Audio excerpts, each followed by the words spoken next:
کہ خون کو آسمان کے حوالے کر دوں۔ آسمان سے آواز آئی، اے نواسہ رسول صلی اللہ علیہ وآلہ وسلم، اگر اس خون کو ہمارے حوالے کیا گیا تو روز محشر تک ہم بارش نہیں برسائیں گے۔ امام حسین رضی اللہ عنہ نے خون علی اصغر اپنے چہرے پر ملا اور ان ظالموں کی طرف دیکھ کر فرمانے لگے، اے لوگو، روز محشر میں خون علی اصغر اپنے چہرے پر لے کر آؤں گا اور فرماؤں گا کہ میرے 6 ماہ کے بچے علی اصغر کا کیا قصور تھا۔ امام حسین رضی اللہ عنہ اپنے بچے علی اصغر کو بازو میں چھپائے جیسے ہی خیمے میں آئے تو حضرت بی بی ام رباب نے رو کر فرمایا، اے مولا، میرے بچے نے پانی پیا؟ حضرت امام حسین رضی اللہ عنہ نے علی اصغر کو اپنے بازو سے ہٹایا تو جیسے ہی بی بی ام رباب نے دیکھا، رو کر عرض کرنے لگی، اے مولا، جس نے میرے بچے کو شہید کیا اس کی کوئی اولاد نہ تھی۔ ماں باپ تو اپنے بچے کے جسم پر ایک خراش تک برداشت نہیں کر سکتے، تو انہوں نے کیسے دیکھا ہوگا؟ اس ماں باپ نے اپنے 6 ماہ کے علی اصغر کا درد کیسے ہوگا؟ تو امام حسین رضی اللہ عنہ نے فرمایا کہ صبر کرو، اللہ کی مرضی اسی میں ہے کہ ہم صبر کریں، ہر ظلم سہ کر ہم نے صبر کرنا ہے، کیونکہ ہمارے ہی خون سے اللہ کا دین بسنا ہے۔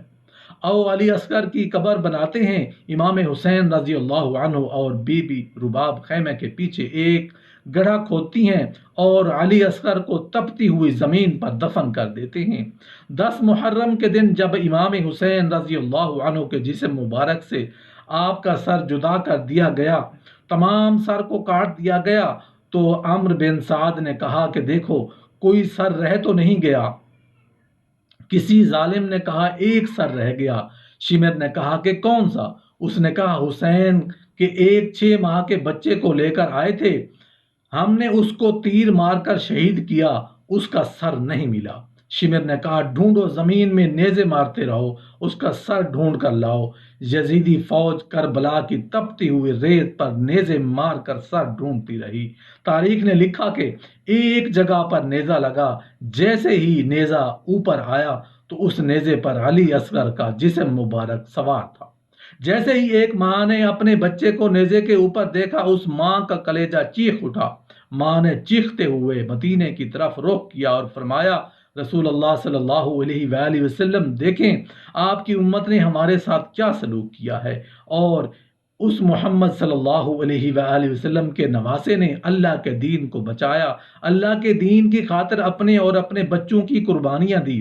محترم ناظرین، یزید نے نواسے رسول کو قتل کروایا اور وہ یہ سوچتا تھا کہ اس ظلم سے عرب کے سارے لوگ میری بیعت کر لیں گے، میرے سامنے جھکیں گے، کوئی بھی میرے خلاف حسین کے بعد سر نہیں اٹھائے گا۔ لیکن جب رسول اللہ کی بیٹیاں قید ہو کے کوفہ و شام کے بازاروں سے گزریں تو اس کے خطبے سنتے سنتے لوگوں کے مردہ ضمیر جاگنے لگے اور یوں یزید کے خلاف بغاوت پیدا ہو گئی۔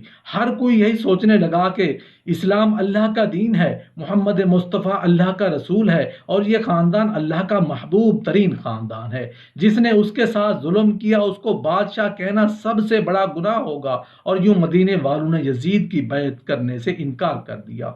یزید نے مدینہ پر حملہ کیا۔ تاریخ میں لکھا ہے کہ 3 دن تک یزید کی فوج مسجد نبوی میں اپنے گھوڑوں کو باندھ کے اصحاب رسول کے ناموس کے ساتھ بے حرمتی کرتے رہے، اور یوں مکے سے بھی یزید کے خلاف بغاوت پڑنے لگی۔ پھر یزید نے خانہ کعبہ پر حملہ کیا اور خانہ کعبہ کو آگ لگا دی۔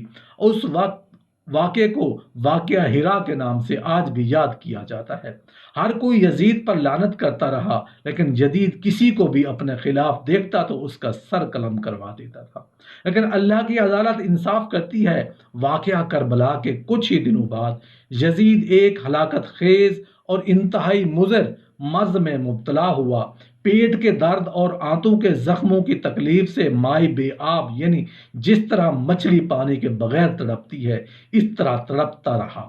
اس کی آنتیں جلنے لگیں اور وہاں کے حکیم پریشان ہونے لگے تھے، یہ کیسی بدترین بیماری ہے کہ تمہارا پیٹ اندر سے ختم ہو رہا ہے۔ یزید کو اتنی پیاس لگتی تھی کہ وہ پانی کے لیے ترستا تھا، لیکن جب پانی پیتا تھا تو وہی پانی اس کے پیٹ کو جلاتا تھا۔ وہ اپنا سر پیٹتا رہتا تھا اور اس کے محل کے لوگ یزید کو اس حالت میں دیکھ کر یہ کہتے تھے کہ یہ عذاب حسین ابن علی کو پیاسا رکھنے کی بدولت ہے۔